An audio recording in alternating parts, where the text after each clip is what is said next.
You're too dumb to even check the property records, Marcus said with a smirk, tossing his keys on the kitchen counter with a loud clink. Amanda and I have owned this house for weeks. Pack your stuff, you're out. I stood at the sink, calmly washing dishes while my husband of 12 years bragged about giving our family home to himself and his 26-year-old girlfriend. The same house we bought 5 years ago, with my inheritance. Nothing to say. He pushed, annoyed that I wasn't crying or begging. No tears. No fight. I dried my hands, turned around, and smiled. No, Marcus, no tears. But you might want to check those records again. My name is Olivia Parker, and I'm 38 years old. I was watching my marriage fall apart, but I wasn't surprised. I saw the signs a long time ago, the late nights, secret texts, locked phone.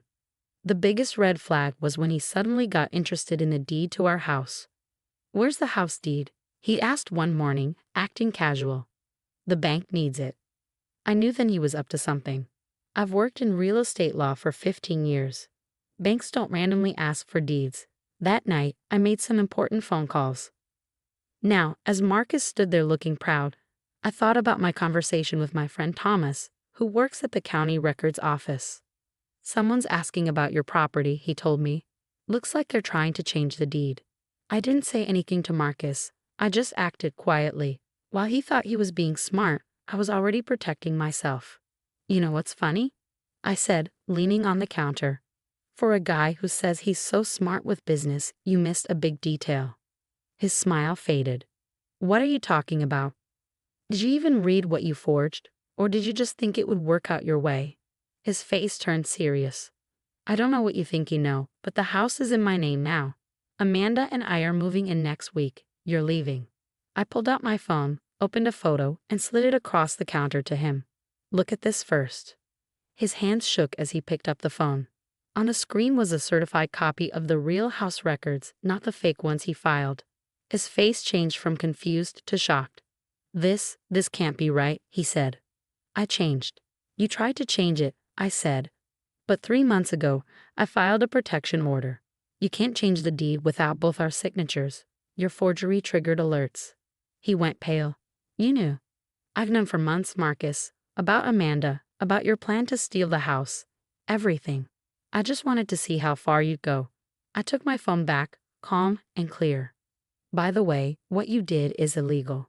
The district attorney has the documents you filed. He gripped the counter, his knuckles white. You're bluffing. Am I? I pulled out another paper, a complaint I filed with the police, including proof of his fake documents. Did you forget I've worked in property law for 15 years? Did you really think I wouldn't protect myself? He started pacing, running his hands through his hair. I'd seen that nervous habit too many times. This isn't happening, he whispered. Amanda and I had it all planned. Oh, Amanda, I said, letting a bit of anger show. How is the new paralegal? Did she tell you about her past, trying to take property from the last 2 men she dated? Or did you miss that part of her resume? He froze. What are you talking about? You should have done some research. Amanda has a history. The police already have files on her. Months ago, his reaction might have hurt me. Now it only proved what I already knew. He gave up 12 years of marriage for someone using him the same way he tried to use me. Olivia. He began, voice smaller now. We can talk. No, Marcus, we can't. You made your choice when you tried to steal my home and move your girlfriend in. Now you live with the consequences. I picked up my purse and placed a business card in front of him. My lawyer's number. Talk to her. Don't contact me again. As I walked to the door, Marcus called after me, panicked. Where are you going? I turned back. I'm going home. You know, the house that's still legally mine.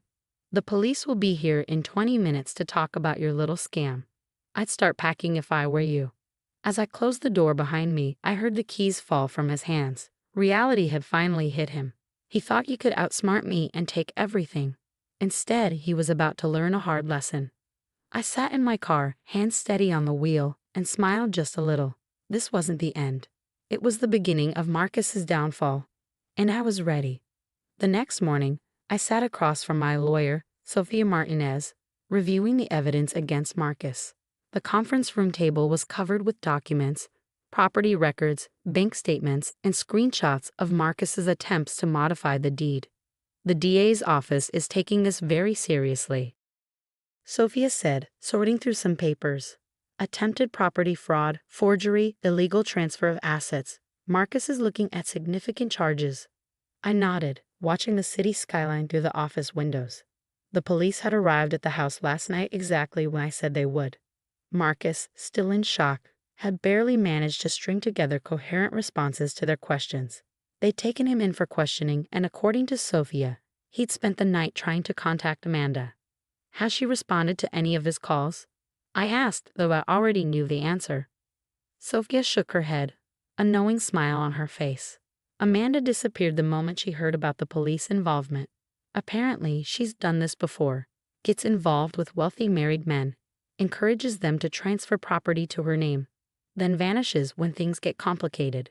And Marcus fell for it completely, I said, feeling a mix of pity and satisfaction.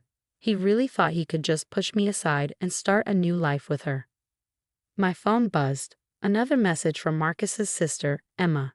Unlike the rest of his family, who'd immediately taken his side, Emma had reached out to offer support. Just saw Marcus, her text read. He's a mess. Keeps saying he didn't know Amanda's history. Mom's furious that he's ruined the family name.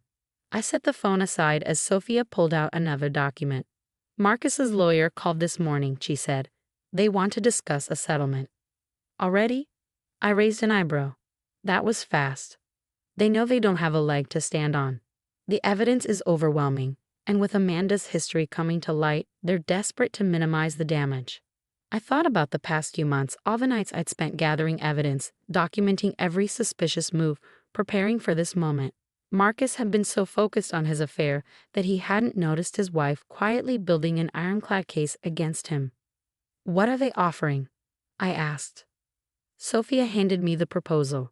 He'll plead guilty to a lesser charge, agree to a divorce settlement heavily in your favor, and make a public statement taking full responsibility. And in return, we don't pursue maximum charges and we keep Amanda's name out of the public record. I almost laughed. Even now, Marcus was trying to protect his mistress, not realizing she was probably halfway across the country by now, looking for her next target. Tell them no deal, I said firmly. Marcus didn't just try to steal my house.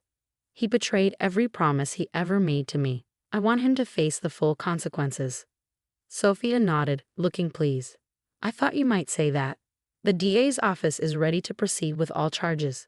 Just then, my phone buzzed again, this time with a news alert. My stomach tightened as I read the headline. Prominent business executive arrested for property fraud. There was Marcus's company photo right next to an article detailing his attempted theft and relationship with a known fraudster. Well, Sophia said, reading over my shoulder, I guess the story's out now. The rest of the day passed in a blur of meetings and phone calls. Marcus's company placed him on immediate leave pending investigation. His carefully cultivated reputation was crumbling, and the whispers about Amanda's history were spreading through their social circle like wildfire. That evening, as I drove home, I passed by our favorite restaurant, the place where Marcus had proposed 12 years ago. I thought about the young, ambitious man I'd fallen in love with, and wondered when he turned into someone capable of such calculated betrayal. My phone rang through the car's Bluetooth. It was Emma again. Marcus tried to access your joint accounts, she said without preamble. He's panicking, Olivia.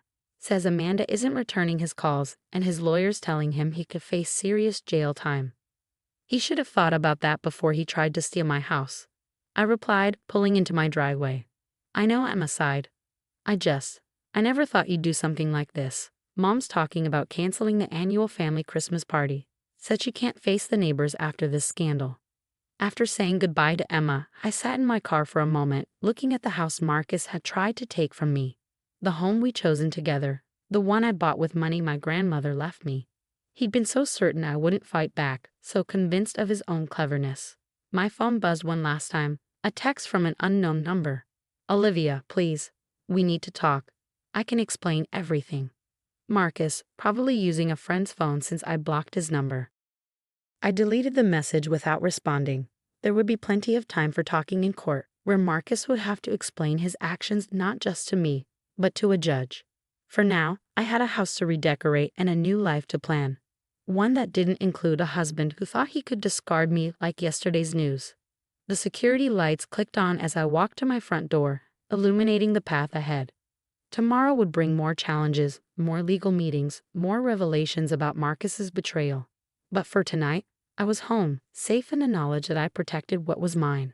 And somewhere out there, Marcus was finally learning that some lessons come at a very high price.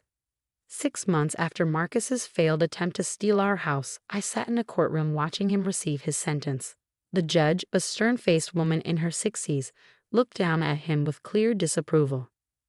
"Mr. Parker, attempting to fraudulently transfer property and forging your wife's signature are serious offenses," she stated firmly. "The fact that you did this to benefit a known confidence artist makes your actions even more egregious." Marcus stood there in his now ill-fitting suit, a shadow of the confident man who'd once sneered at me in our kitchen. His lawyer had advised him to show remorse, but the damage was already done. 2 years probation, significant fines, and mandatory restitution, the judge announced. "You're fortunate your wife's evidence prevented the property transfer from being completed, or you'd be facing considerably more time." I felt a gentle squeeze on my hand. Emma sat beside me, having chosen to support me over her brother. She'd been my rock throughout the proceedings, especially after the full story of Amanda's past emerged. As it turned out, Amanda had successfully scammed 2 other married men before Marcus, convincing them to transfer property to her name before disappearing with whatever assets she could liquidate. She was now facing her own legal troubles in another state. Outside the courthouse, reporters gathered, eager to cover the fall of a once respected businessman. Marcus hurried past them, head down, while his mother shielded him from cameras. The family name he'd been so proud of was now associated with fraud and scandal. "Olivia," Emma called as I headed to my car. "Wait up." I turned to see her jogging toward me, her heels clicking on the pavement. "Mom wants to know if you'll still come to Thanksgiving this year," she said, slightly breathless. She says she was wrong about everything. "About you, about Marcus." I smiled gently. "Tell her I'll think about it." The family dynamics had shifted dramatically since Marcus's arrest. His mother, who'd once treated me with thinly veiled disdain, now couldn't stop praising my strength and dignity to anyone who would listen. That evening, I hosted a small dinner party at my house, decorated exactly as I wanted it now. Sophia, my lawyer, raised her glass in a toast. "To new beginnings," she said, "and to women who don't let anyone push them around." As we chatted and laughed, my phone lit up with a text from an unknown number. "Marcus, using yet another borrowed phone. I lost everything because of you." I showed the message to Sophia, who shook her head in disbelief. "He still doesn't get it, does he? He lost everything because of his own choices." I deleted the message without responding.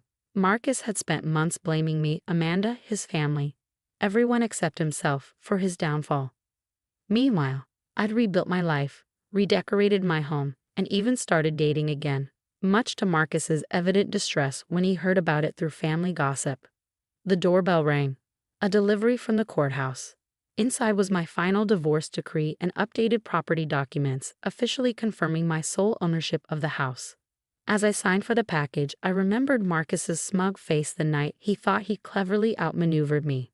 Later that night, after my guests had left, I sat on my back porch with a glass of wine, looking at the garden I'd replanted. The old roses Marcus had insisted on were gone, replaced by vibrant wildflowers that made me smile every morning. Emma had texted one last update. Marcus was moving in with their parents, his assets frozen, his reputation in tatters. The company had officially terminated him after their internal investigation revealed he'd been using company resources to facilitate his affair with Amanda. "Remember when he used to say I was too stupid to handle our finances?" I texted back. Funny how things turn out. The night air was cool and fresh, carrying the scent of my newly planted jasmine. In the end, Marcus's attempt to discard me had led to his own undoing. He thought I was an easy target, someone he could bully and deceive. Instead, he learned that underestimating me was the biggest mistake of his life. I picked up my phone one last time, opened Marcus's latest message, and finally typed a response. "You're right about one thing, you lost everything. But that was your choice, not mine. Goodbye, Marcus." Then I blocked this number too, set down my phone, and looked up at the stars. Tomorrow would bring new challenges, new opportunities, and new adventures. But for tonight, I was content knowing that I'd not only survived Marcus's betrayal, I'd emerged stronger, wiser, and completely free of his attempts to control me. The house lights glowed warmly behind me, reflecting off the windows that had witnessed both the end of my marriage and the beginning of my new life. Marcus had tried to take everything from me, but in the end, he'd only succeeded in showing me exactly how strong I could be. Sometimes I realized losing someone who doesn't value you is the greatest gain of all.